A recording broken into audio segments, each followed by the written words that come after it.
Welcome back to Grow Your Impact, Income, and Influence, the #1 show for entrepreneurs on the internet. Today, we are talking about exits, we're talking about failed businesses, and we're talking about the personal growth that comes in between them. My guest, Pokin Yeung, has had multiple businesses in her lifetime. She has worked for 5, 6, 7-figure businesses. She's had an awesome exit. Pokin is a close personal friend of mine, and I am so excited to have her on the show. Pokin, how are you doing today? Doing really well. Happy to be here. Thanks so much for joining us. Pokin, so, I was lucky enough, I spent the 4th of July with you. You and your husband, Nick, have bought an amazing house.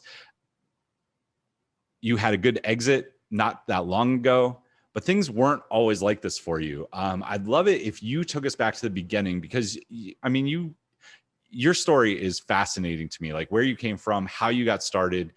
Take us back to the beginning, several years ago where you got started with a normal desk job. Sure. Yeah, it's funny how life doesn't take you where you expected. I had always known I wanted to start my own business. Like I was that kid who was selling candy to classmates in school, but I never felt like I had enough to just jump right in. So after school, I ended up joining a French cosmetics company called L'Oreal. And that was a funny story for how I ended there too. I entered a marketing competition and that's how I ended up with a job there. And I was working there for a number of years and feeling pretty good. And then the event that caused me to pivot towards foundership and entrepreneurship was a routine performance review. I went in thinking things were going really well, feeling good about my products, and we got to talking about where things were going to go for me. And they asked me, like, what are you interested in? And I said, well, I want to grow. I want to stay with a company. I want to be a manager. And that's when my manager sort of paused and said, I don't really see you as manager material. When that kind of thing happens, like I think you have a few ways to respond to that. You could try to prove them wrong. You could be like, oh yeah, you're right. I'm not really good. Or you could sort of create your own path. And that's when I saw like the chances of me changing her mind are pretty low. I've always wanted to start a business. This is probably the best time to just take that chance. Let's just go for it. So I quit my job and started looking at businesses to build. Okay, so I want to go back through that because that's pretty crazy. I started my business because I got fired, right? I think it's crazy to me, the number of entrepreneurs we've interviewed on here, how many have either gotten fired or lost their job or had a bad performance review or knew that they weren't going to be able to grow in their company. So instead of playing the victim, which I think is what sadly happens to probably 90%, right? They say, okay, I'm not good enough, or they get really mad about it and they go home and they just complain. They don't even look for a new job. You were like, okay, let me figure this out. Mm-hmm. I want to own my own business. So how long did it take from that performance review until you quit? Pretty quick. I mean, around that time was sort of an instrumental bucket list item moment as well. I had always wanted to climb Mount Kilimanjaro. And that was around the time I had actually finally scheduled and gone on the trip. And that whole process of planning was like some of the most frustrating experiences of my life. Like if you were to look today and you try to search for travel, like it's still the same problem. It's all full of spam and like ads and companies trying to get money from you than actually giving you interesting advice. So I was feeling pretty frustrated about that already. So it was kind of a few things that came together at the same time. Like, okay, Laura, this is not a career path for me. I'm going to start with something else. I was recently frustrated about travel and I feel passionate and I think I could do a better job. So it kind of all came together. I left probably within a few months. And what was your boss's reaction? Probably like not surprised. I don't think she was trying for me to leave. She thought I would do great in product development. So she saw me staying, just not on the management track. But like she always knew like I can be a bit stubborn and I like creating things. So I'm sure she was not surprised that I would go strike out and create something. That's awesome. I just wonder like what that's like because you don't have any kind of aggressive or like get back at you bone in your body. Like you're not the kind of person that's gonna like stick it to the man, right? But I can still see you just being like, okay, well, I'm gonna go do my own thing over here. So doing your own thing, what was that?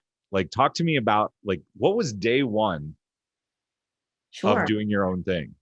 Well, day one started with cake because I love desserts, so I had to celebrate. So I actually have a photo of a cake that says day one. Um, so day one was cake. I had a co-founder, a colleague that I met at L'Oreal, and we were both really interested in like products, in travel, and so he was actually in agreement of starting the business with me. So day one started with us both. He had left around the same time, looking at the business we wanted to build and what we needed. And so the first thing we realized was we're both business people and we're trying to build a tech travel site. So the most important thing is to find a tech co-founder. And I say this because a lot of times when I see people with technology businesses, they end up outsourcing the tech, thinking, well, I can build it later, which is true. But I think if you aren't a co-founder or aren't heavily involved, you just don't have the same skin in the game to think about a product or challenge the right way. And so we wanted to make sure someone cared enough to help us like co-architect this. So we just went on this spree of reaching out to everyone we knew, looking online at people. Back then, I was in Toronto, and just networking until we found a person. That actually didn't end up being our ultimate co-founder. So that there's a whole journey there. But that's what we did in the beginning: try to find a tech co-founder. So you finally found a tech co-founder, and I want to know where the name for your business came from. Sure. So the name of the business we started is called GeckoGo. And the idea around that is geckos are intrepid creatures. They like to explore, they're crawling into unexpected places. And the idea of our travel company was it was a Yelp meets Lonely Planet. It was meant to learn your personality and give you suggestions of where to go and what to do based on your interests, as opposed to like what was going to give you the best hotel room rates. Nice. All right. So you went on this track, you found a technical co-founder eventually, and you got GeckoGo up and going. How long from, just give us like a ballpark timeline, how long from when you left your job till you started, like you had the co-founder, you started seeing something happen? So the first co-founder we found, we worked together for 6 months, and that's the two learnings. I said the first one is don't outsource. The second one is you want to work with someone who's not necessarily the most brilliant tech person, but someone who can get things out. And our first tech co-founder was great, but he was focused on building the perfect thing, not getting to proof of concept. So we spent about 6 months on it before we realized we weren't going to be able to get a product out. And that's when I looked and said, okay, I'm in Toronto, lots of great talented people, but the mindset was not quite what we needed. People had the mindset that businesses were fully developed. Like when we talked to potential investors, they said, show me your business, show me your income statements, like what's your revenue. We were pre-revenue because it was a new concept that we were trying to build from scratch. So at around the 6 months mark, we actually uprooted and moved ourselves to the Bay Area, to Palo Alto, to start over. Wow. That's, what was your internal dialogue during that time? Because I could see a lot of people being very frustrated and saying, I want to go back to the corporate world, right? I want to go back to the golden handcuffs. I'm going to start putting my resume out. I don't think you thought that at all. I've never heard you say that. So what was going on in your mind? Sure, it's a combination of things. I mean, I had saved some money before, so I had a bit of runway. I wasn't that concerned. Like I probably had about a year at the time, and so it wasn't so much there was definitely pressure of okay, well, I'm whittling down my savings here, but the whole time through, I just was so convinced I would figure it out, not because I was not because I knew I was going to be perfect, but because I was going to be stubborn enough to like keep trying till it worked. So I think the feelings I was going through at the time were more just like, I just really want people to see it. Like, let's get something provable. Let's get something tested. And so there was some frustration over like, we built the concept, but like it was just taking a long time to build and get something out. So what happened when you moved to Palo Alto? I went through the same process of trying to network and meet people. I posted Craigslist ads for co-founders. I went to all the meetup groups. I started volunteering at conferences to meet people. And I just ended up meeting a number of awesome people. They saw over the course of a couple months, they saw like what I was trying to do. They saw my mock-ups. And I think for a few of them, like we sort of built a rapport to the point where one of them just said, you know what, I believe in your vision. And one day, like he's like, hey, I got something to show you. Sent me like a mock-up of our business website. Like you just built a proof of concept. I'm like, holy cow, this is amazing. So we came up with a founder agreement and he joined on as our technical co-founder. And there I got to prove like, here's someone who is great at tech, who can move fast because he built this concept and showed us in a few days. Well, you found exactly what you needed through networking. So, I mean, one of the things that I love about you is you are a great networker. You're always positive. You're always looking at like the upside of everything. So like a lot of people I think would have whined and complained, right? Even entrepreneurs I know would have said like, there's nobody good out there. I'm going to LinkedIn. I'm going to Indeed. I'm going to go like pay a headhunter. You just went and started volunteering at conferences, which I think is, I mean, Tim Ferriss did that. If you look back at like the beginning of 4 Hour Work Week, before he had written the book, he went and volunteered at conferences. He made sure that he got put in the VIP lounges so that he met the big players, and he tried to work all the blogger conferences. And then when he released the 4 Hour Work Week, he knew he had a network, he said, of over 150 people ready to promote his product. So it's a little bit different, but similar. You just had like I wouldn't even call it grit. Like you were just like problem solving, agitation in your head. Like, okay, I'm going to go do this. I'm just going to keep doing things. And sure enough, you found the person. So fast forward us a little bit. You get your proof of concept out. GeckoGo starts to go. What happens from there? Are you enjoying this episode? Do you want to know how you can tell better stories and use story selling in your business? Check the description down below for my free story selling course. This blueprint gives you everything you need to start using story selling in your business. All right, let's jump back to the episode. So fast forward us a little bit. You get your proof of concept out. GeckoGo starts to go. What happens from there? So it's interesting. And again, this is like where you think you go in one direction and something else happens. GeckoGo was meant to be a travel website at first. But around the time we were building this was also when Facebook apps were starting to be a thing. And one thing I've observed is like, it's so tough to get your product in front of the right customers. And that when you find an opportunity to piggyback off something, like you got to go for it if it's like roughly in line with what you're doing. So at the time, Facebook was trying to get as many apps out there. It was a bit of a wild west, but it was also very visible. So for us, we looked at it and said, okay, well, we're trying to build this travel website, but maybe there's an opportunity to do something with Facebook. Because our travel site was based on like understanding your personality and giving recommendations, we thought what would be fun is to create like a map where people could put all the pins of where they've been and the cities they visited and put that on a profile. And so that's what we did. We built this thing and we took it one step further. It's not just a map, but based on where you've been, it gives you a travel personality like analysis to say you're like hardcore adventurer or you're a culture. And that really resonated. I think we grew to the third largest map app and all of a sudden started getting a ton of traffic. And so we looked at that and said, well, how can we leverage this for our business?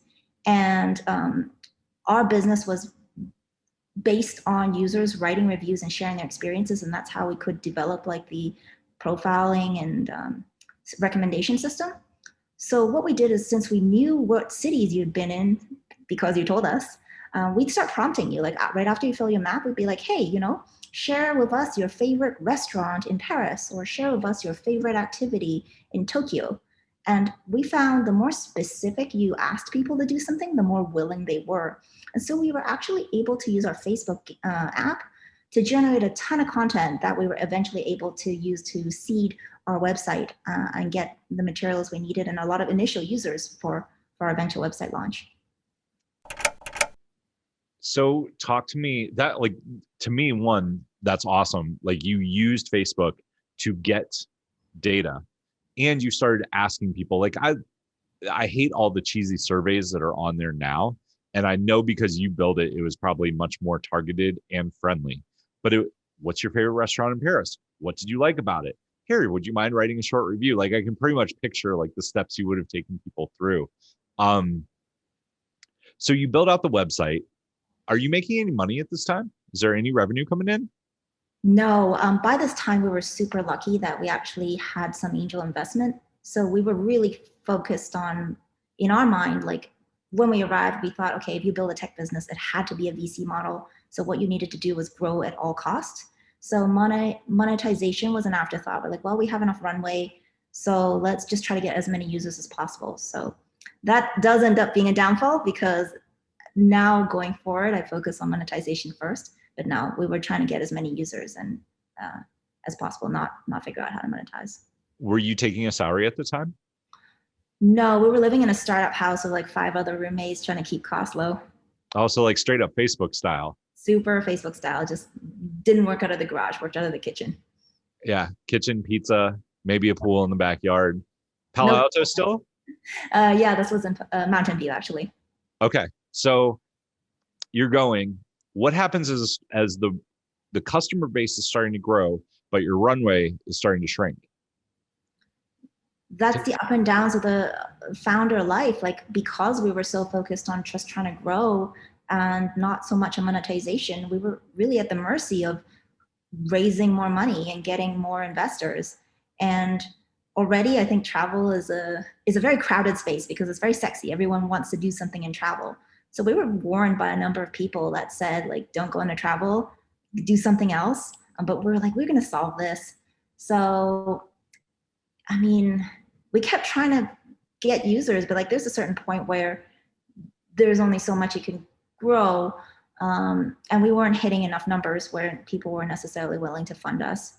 So yeah, I mean, it got to a certain point where the stress kept building within our team and it just got really challenging to keep going. So what was the moment when you made the decision not to keep going? I think, I mean, it's kind of like being in business is like being in a relationship.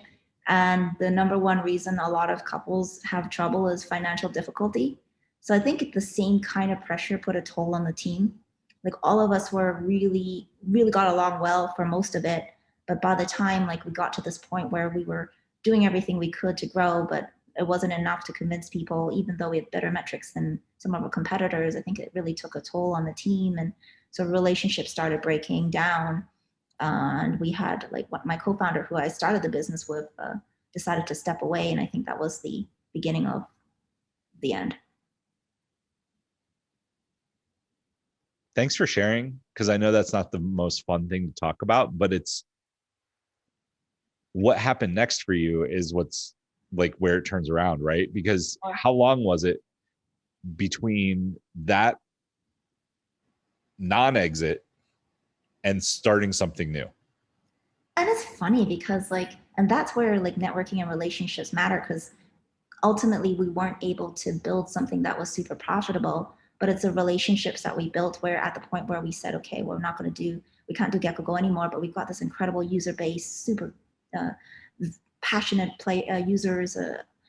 We were actually able to find a partner in the space who we'd known for a while who was able to end up acquiring us. So we were fortunate with that. But yeah, I mean, that was real rock bottom because not only did I lose my co-founder, that's when I also, my marriage broke down and I ended up living in the Tenderloin because I was suddenly homeless. So the real turnaround there happened when it's like, okay, well, this is the real reset. What do you want to do? And I'm fortunate that at that time, like there were some relationships that I kept in touch with, and one of my advisors for GeckoGo put me in touch with a company that was running an incubator, and so I joined on as an in-house advisor, and through that was where I met my co-founder. When we met, we hadn't intended to do anything together. Like I remember his first words were like, "I don't go into business with family or friends," but we were both really interested in like just playing around with ideas, and this was when mobile apps were starting out. So we just started to tinker and decided to build a note training app that would help you sight read. It was a site like a music sight reading app We built it over a few like weekends and just on a whim decided to launch it. And it just so happened that the app got picked up by Amazon as editor's choice of the year for music. And we figured, hey, you know what? There's no harm. Like, let's give it a go. Can we build something in apps? And so we all left our positions and just started building apps. I actually had never heard that story. I didn't know that. So how long what I want people to take away from this is how long between GeckoGo shutting down, like ballpark, and launching an app? I'd say like 6 months to a year. And I give that time frame because it was like 6 months of like winding down GeckoGo, like moving to the Tenderloin and all of that stuff. And then it was another 6 months of like, let's build this music app. Let's do some like exploration without a goal to like, okay, let's start a business. So I want to point out a couple of things to anyone listening. Like, I love the entrepreneurial journey because it's never up, right? It's up and down and sideways and everywhere in between. And I think that's part of what attracts us to it in some realms, right? Like, there's always something new to figure out. But what you did not do was whine or complain. I mean, I'm sure you had a day where you maybe weren't the happiest, but you didn't whine or complain. You didn't blame somebody else, and you didn't go work for somebody else. I think, again, 99% would have been like, where can I send my resume? You didn't even mention that. You were just like, I went and found, like, through networking, found an incubator. Again, it comes back to networking. I found an incubator and we launched this app, and the app started to do well. So whatever happened to that app? I didn't know anything about this app. It's still in the stores. Like, I have the idea that we want to improve it because it's there. It was like one of the top rated music apps. It's still like used by piano teachers. So we get all these requests. I'm like, oh gosh, I really want to build it. The challenge is education can be tough to monetize. And like our subsequent apps did so much better that we never had the chance, but I really want to fix it. It's called Note Trainer. Do you still own it? Yeah, we still do. It's still around. That's really interesting. Because, well, what happened? I didn't know we were going to have this discussion at all. Okay, so we'll come back to Note Trainer. All right. So you had this. How did we get to the next app? How did you guys land? I'm gonna let you take it from there because I don't want to give away what your next app was. Well, sure. Like, I mean, we were still in experimentation mode, and that's where I'm saying, like, sometimes not having a plan makes more sense because I think about like my early days where I'm like, I want to have a house by this day. I want to have this career by this day. And like, none of that happened. So forget it. We just go to hackathons because also I really like hackathons and like things like Startup Weekend because they're time constrained events that force you to prioritize. Like, what do you really want to accomplish by the end of this period? And so we just started going to mostly actually the reason why we went to hackathons was we were starting out and I needed test devices and we couldn't afford to buy all the different devices. And these hackathons were usually giving you tablets and phones as prizes. So we're like, let's just go win some tablets. So we just went to hackathons all up and down the West Coast and built something for a weekend. And then we'd submit polish it after that weekend and submit it. So we did like Keynote apps. We did like word search. We did like word search in Spanish. We did Bingo. And I guess, yeah, out of all the apps that really took off, the one that really took off was Bingo. So I just want to like recap how calm and collected you were. You were like, first off, Pokin, you didn't have any money at this time. No. Like, I don't believe that you were really homeless, but the Tenderloin. I mean, I was living in a converted motel. So it was pretty rough. Paying by the week, you know? Didn't have enough money to go buy a tablet or any of the stuff to do another business. Like, anyone listening to this, I want you to get that. Like, some people I think say, oh, well, they made it as an entrepreneur because they had a credit line or mommy and daddy gave them money. I mean, like, I've had the same experience where, there's $50 in the bank and I'm figuring out if I'm going to buy McDonald's or if I'm going to buy ramen, and like McDonald's is the more attractive like meal, right? And instead of going and getting a job, or instead of going and asking somebody to buy it for you, you said, let's go enter a hackathon because we can win. And you get free food for the weekend. And how many did you win? Oh, I love this part of the story because you got like I think watching you and Nick tell this is awesome.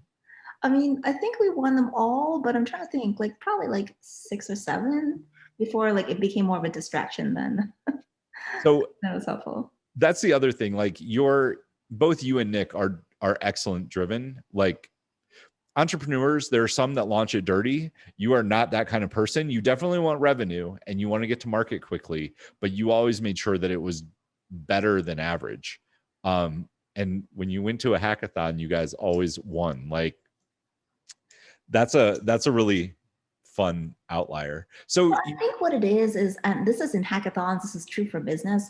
A lot of people try to do too many things at once, and you really can't do really a lot of good things at once. So whenever we did hackathons or when we launched our product, we didn't try to be everything for everyone. Like we picked a couple things and just made sure that whole experience was solid. So like, when we did our bingo game for like the hackathon, it wasn't super feature complete, but let's say like the one room had, audio, it had our own voiceovers, everything looked finished in that one thing. And I think that's more important, like create the full experience for serving one person or for that one use case. interesting. So that's how we landed on bingo.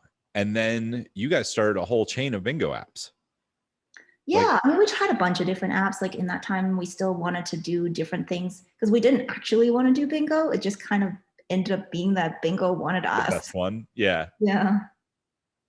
So you went on, I want to talk about like, so you ended up getting acquired. Hmm. When you guys got acquired, I mean, I remember talking to you guys maybe 6 or 8 months before then. And like, it wasn't even really on your radar. Yeah, it wasn't because coming out of GeckoGo, like the thing I really wanted to do was build a sustainable business that was focused on monetization first. The reason why that was important to me was I felt like the truest test of if you're building something people want is you build something they want to pay you for. So it's not so much it's like trying to be greedy. It's more of a barometer of if this is a quality Well, if product. it's viable, right? I mean, Yeah. the whole reason that you're in business is to make money. And if your business doesn't make money, then you shouldn't have it. But it always blew my mind. I didn't come from VC or like starting a business in that realm, but it always blew my mind that people would, oh, we don't need to be profitable. We need to be profitable in year 8. We just need to collect users, right? Like, I mean, it works. Obviously, that's what Facebook did. It's It makes sense for some things. Like if you're in a business where the winner dominates, you have to. Like it's a race to get as much market share as possible. But those markets are really hard and it's winner takes all. So your odds of winning in that space is more like winning the lottery. So I didn't want to be in that space anymore. I wanted a business where it was sustainable and I could grow at the pace I was comfortable with, where I knew if I brought people on, I could sustainably keep them because I never wanted to go through an experience like I did with GeckoGo where we had to lay people off. So that's yeah, we were focused on building something that was sustainable, and that didn't necessarily include selling. that's awesome. I mean, and you guys also you took a very interesting view of employees as well, because I mean, when I met your employees, you guys were focused on making sure I wouldn't call it like California startup. It wasn't that vibe, but it was, we're going to have a good time. We're going to work really hard. And I mean, you paid average, maybe slightly above average, but you had really good employees that got stuff done for you. Yeah, like we believe that if you give your team members the right environment, they'll thrive. Like I think about how many people are disenchanted, but it's because they don't feel like their work has value or meaning or that their contribution is doing anything. And you put the right people, like not it's not for everyone, but like we hire for people who are self-starters. And so if you do, like it makes more sense to get out of their way outside of providing like the right resources for them. So we really we see our team like family, and so like we try to create like the right environment. Like it was important even when we were really tiny to make sure they had healthcare. We wanted to make sure they didn't have to deal with like little like we did food like the Bay Area, but it was more because we just want to make sure they were eating because those guys sometimes if they're in a project they're like not eating for hours. They're like you gotta eat, you gotta drink. So we prioritize that, but then we let them push back on things and give us feedback and build the things they're passionate about. Well, that is the key. I mean, I think as entrepreneurs, we think everybody wants money as their main incentive. What people really want is to feel like they matter. They want recognition, and they want to have a work environment. How many people, I mean, the last girl I dated, she had a 9 to 5 job, and she would get up in the morning and cry because she hated going to work so much. Like, who wants to live in that? If instead you make it a fun environment where they're going to have a good time, you're going to give them food. Just so you guys know, like, I went to visit their workspace, and they had a cooler with 26 different kinds of beverages. That didn't include coffee. That was just the cooler. Like, you guys took great care of them, but it didn't cost you an arm and a leg. It wasn't cheap, but and you planned that in from the beginning. I think that's the other key. When you're running the budget that way and you build it, you know what the cost is and you're okay with it. And it led to you having a better team. Yeah, I mean, I'd sooner work with like people that I enjoy hanging around, and sooner create the environment. Like, we definitely made sure like we were never stressed about bringing people on. A lean team's going to run more efficiently anyway, so it wasn't a concern of having to penny pinch on snacks. So I have a couple different directions that I want to take this. I'm going to go back really quick just to, you're doing these hackathons. Yeah. You know, bingo is starting to take off. When was the moment that you guys were like, okay, we're going in on bingo? Because I could see you, especially knowing Nick, like Nick likes to try a lot of different things. You like to try different things. You're going to hackathons. You built the bingo game. You're going to another hackathon. You win another tablet. Like, were you starting to see some money come in off the bingo? Were you like, what changed and said like, okay, we're not doing hackathons and we're going to focus on bingo? I mean, we never really like super focused on bingo. We really tried not to do much with it. But like, the one thing that was consistent, no matter what products we were doing, is we wanted to really support our players. So in terms of monetization, I mean, as soon as we released the product, like, we started getting sales. I mentioned again, like, we couldn't compete with the really big guys. So we just focused on a very specific vertical. So the bingo app that we launched was specifically a bingo game that you could play anywhere, anytime. It worked without Wi-Fi.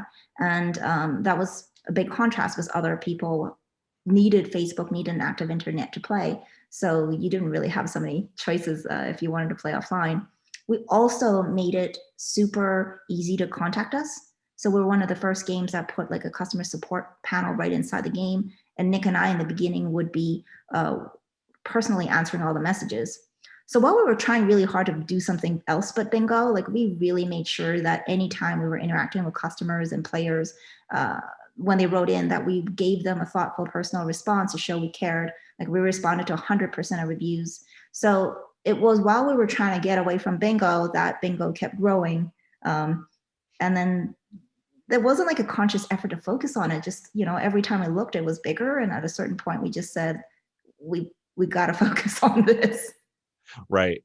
I mean, the customer support, I was there when I mean, you and I had several discussions around customer support and how, because you hired somebody to do it and they weren't they were copy and pasting messages. Yeah. And you're like, no, this is not, I love that you are very customer support driven, because at the end of the day, if your customers are happy, they're going to be your raving fans that are going to spread your game to other people. They're going to spread your message, and they're going to continue buying from you.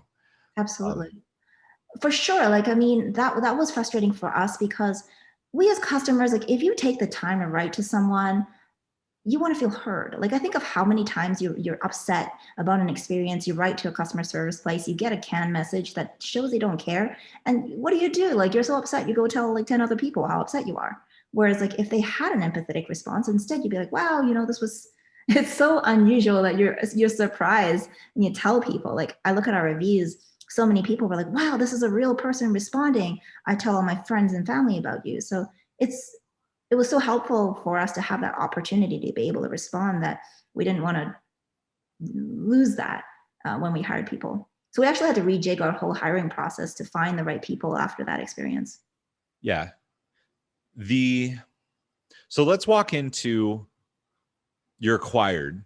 First off, how did that feel when you first like started thinking about it, you got contacted, and how did that feel internally? And like, what were can you share anything about it? Because you didn't start your business with the idea of being acquired, where I Right. think a lot of people are like, my dream is to be acquired. I can't wait till I get, the check for millions of dollars and I can walk away from it. And you guys, I remember like at the time, like you were like, I don't know. I think that's the best position to be in. Like for sure, like it's super important to know a few base things, like because you never know if you're going to get acquired. So I would recommend like making sure you have a few things checked, like what's a contingency plan? Like, can the business run without you? Is it profitable? Make sure your books are clean because like that kind of stuff is messy to untangle. Like, luckily, we just always had clean books, so the whole process was easy. But like for us, yeah, like it wasn't. We didn't seek it, and so when it came up, it wasn't important. Like it wasn't life or death, the whole process. And I think that helped because it allowed us to be more aggressive in negotiations because we didn't need it. And so it was more like, okay, yeah, we'll entertain this option. Here's the minimum we need for it to even be worth talking. And we threw out a number and they were like, yeah, we'll do that. So, that started the thinking. And throughout the whole process, like we kind of waffled a lot about whether we wanted to lose the control of our own business.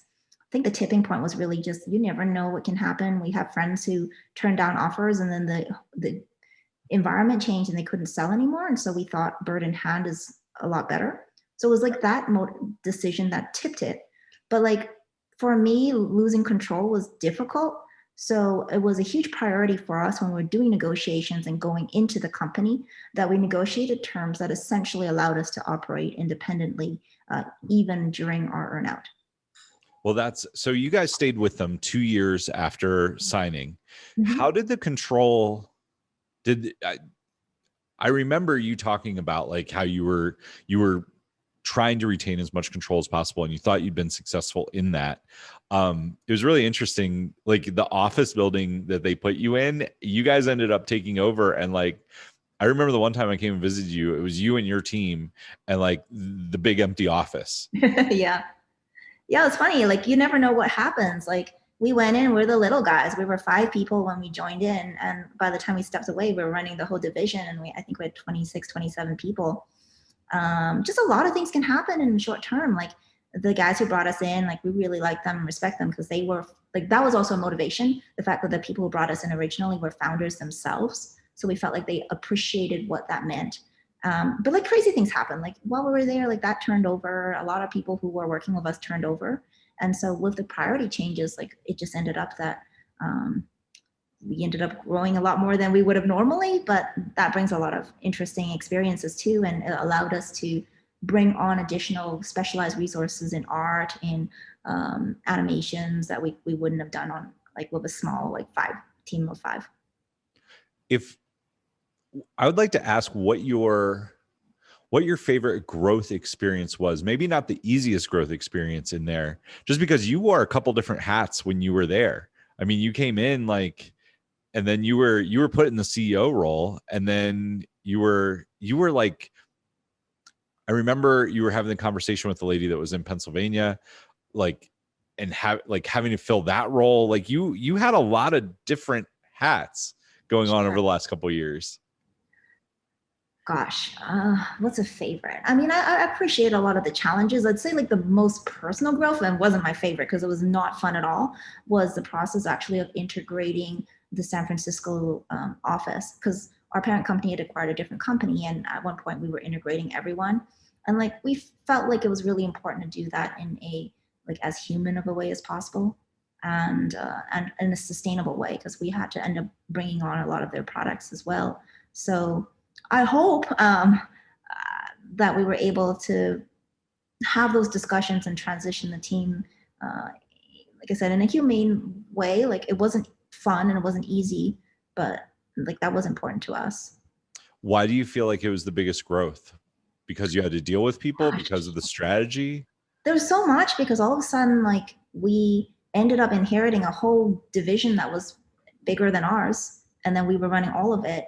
We had to transition the offices from San Francisco to Las Vegas. We had to move the people who were willing to come, and let go of the people who weren't. We had to rehire a number of different roles. We had to restructure all of their games to work in our platform so that instead of declining, they could grow again. So there was just a ton of crazy stuff we had to take on. Meanwhile, like making sure we were still delivering our goals for our core division and making sure our team members still felt like they were important.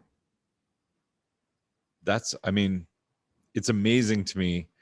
And I want to point out that nowhere in this conversation did you say, like, I thought about quitting, I thought about suing for, breach of contract.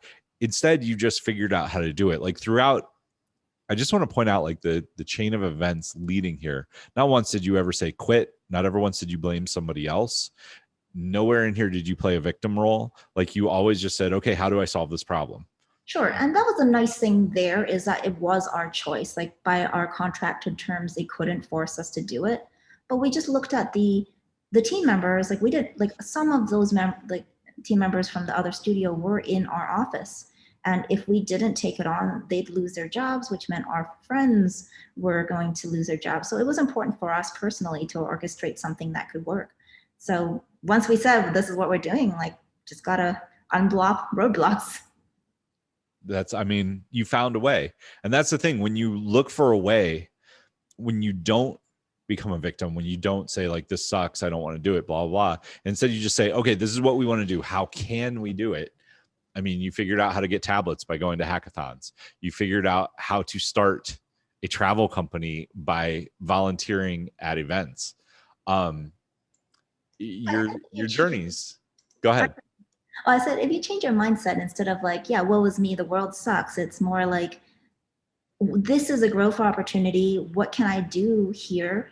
It's almost like, I think about how it's in the downturn that the most successful businesses come up. So if you see this as an awesome opportunity for you to get super creative and come up with something you wouldn't have otherwise, I think your mindset being different makes all the difference.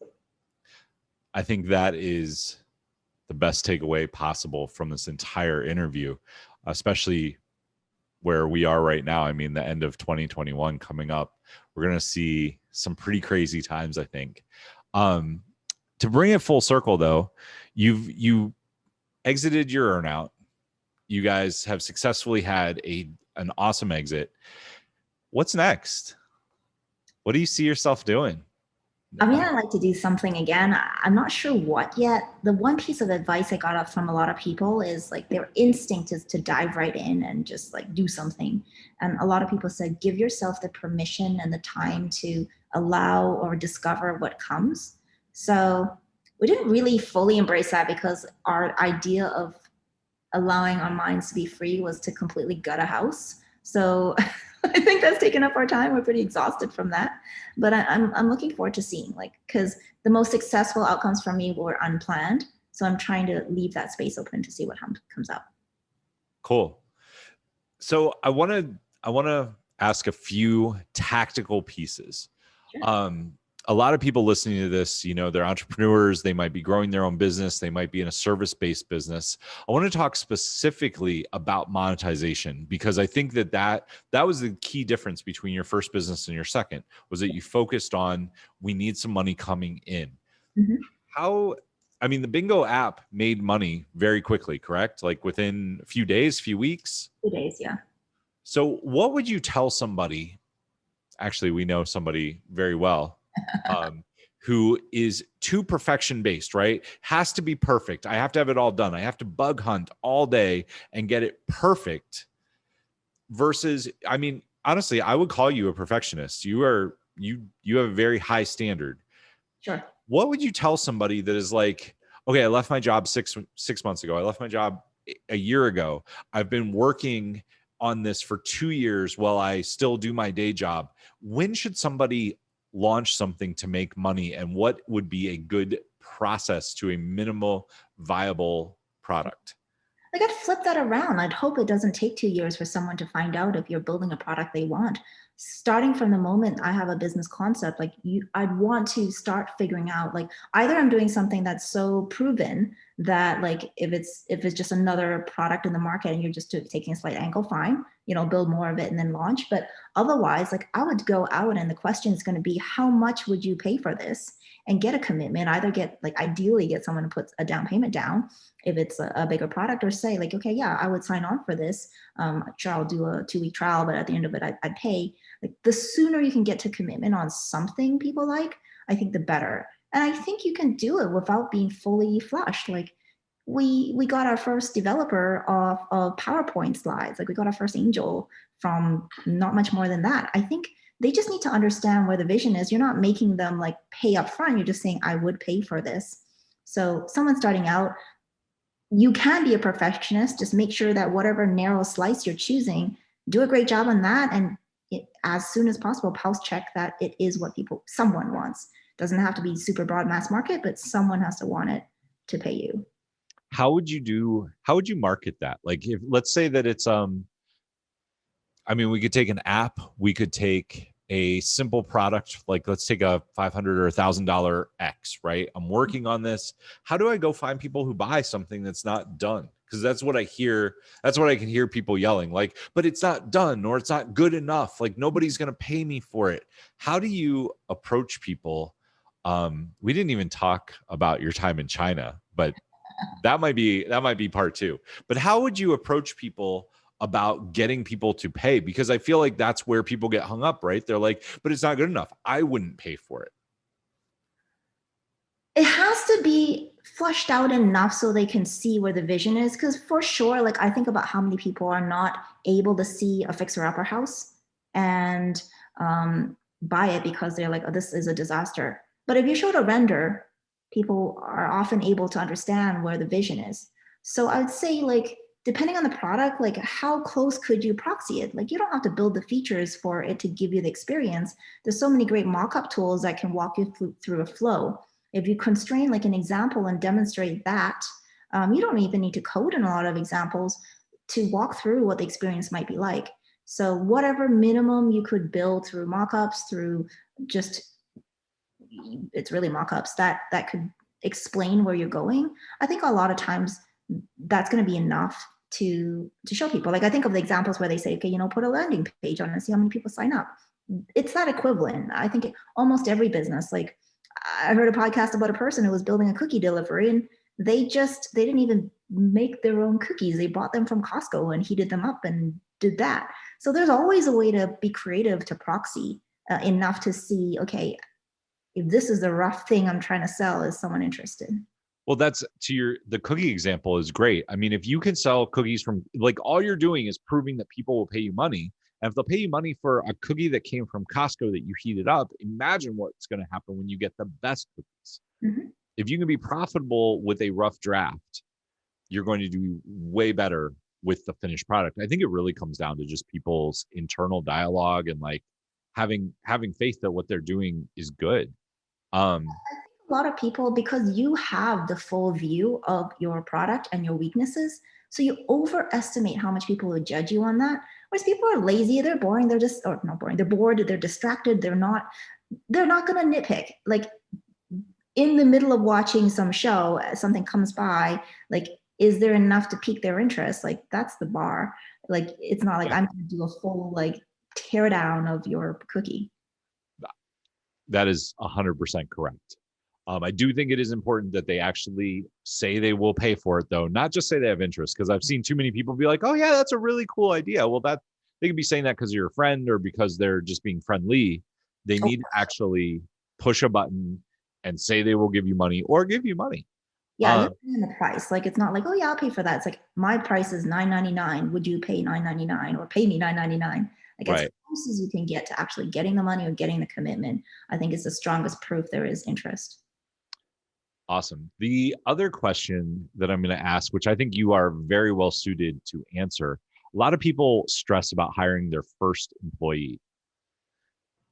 How, because you found your founder, then found another founder through networking.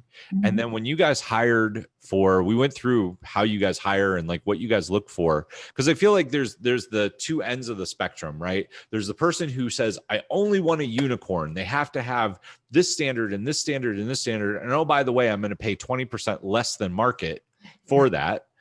Or there's the person who says, I just need somebody to do this. You look good. Here's some money, fix it. How do you blend that? How did you find the right people? If you were telling somebody how to hire, what would be a framework that you would give them to do that? Sure. For us, like the mindset and the personality is way more important, because I think that you can't train personality, whereas like you could train skills. So, I mean, I think you know the story of how we hired our first team member, like because we value like just self-starting and actually outputting versus training. Like we took our first interview candidates with us to a startup weekend and saw what they were like under pressure. Could they set their own priorities and deadlines? And the two people we brought with us for the hackathon, we ended up hiring as our first two employees. So since then, we tried to figure out questions and interviews that could proxy personality. So for customer service, like, you know, we gave them actual questions and saw how they would answer them. Like, were they taking the initiative to research our site to understand that? Were they giving like cookie cutter kind of answers, or were they taking the time to be empathetic? And I think like hiring for personality ended up being more important for us. And we tried to, I don't think we were ever undercutting everyone. Like, we'd rather you be comfortable. You're not worried about like, are you making enough for your next job? Like, we didn't want any of that to be factoring in on your day-to-day ability to be present while you're working. I mean, that's, you paid your people well. You just didn't pay them like, you weren't at the top. You were nowhere near the bottom. You were at average. And I think if you interviewed people, they would all say, well, I want more money. But if you said, would you rather have more money and have a stressful work environment, or have an average income and love going to work? At the end of the day, when push comes to shove, people will always take average income with less pay. Like, some of our team members took pay cuts to join us because we just, it's not that we didn't want to pay them. We just didn't have the ability to pay the price range they wanted when we were starting out. And they just said like, yeah, you know, I'm more interested in working with you guys for this price than where I was, because it was frustrating to no end and the other potential options. Awesome. Well, Pokin, this has been an amazing journey. Thank you so much for your time and for sharing all of this with us. If people want to find you, reach out to you, where would you have them go? Would you have them go to LinkedIn? Would you have them go to Instagram? Yeah, they can go on LinkedIn. They can find me there. I'm happy to answer any questions. My website's super out of date, but hopefully this is the motivation to go update it, so you can find my contact information on there as well. So tell us the last piece that I want to end with. Tell us about Sumi. Well, Sumi is our little business mascot, and the joke is that our mascot funded our business, because like this little mascot had a little bin, and every time we had spare coins or anything, like we throw it in this bin. And when we started our company, like we took the money from there and put into business. So we started Absolute Games with $500, and so Sumi was our first investor. So Sumi is, do you have Sumi around you? Is Sumi there? He's like, it's in construction zone right now, so he's like rolled up. So Sumi's, they have a little plush doll named Sumi that was the mascot for like the 2012 Olympics, maybe 2010 Winter Olympics in Vancouver. There you go. And so they have Sumi. Sumi has a blog. Sumi has an Instagram. Sumi has a website. Like, if you want to talk to Pokin, you should go find Sumi's website and make some comments, because that's how you will get the best reaction. Pokin, thank you so much for being an amazing guest. Thank you so much for having me. No problem. My pleasure. To everybody else, until next time, take action, change lives, and make money. We'll see you soon.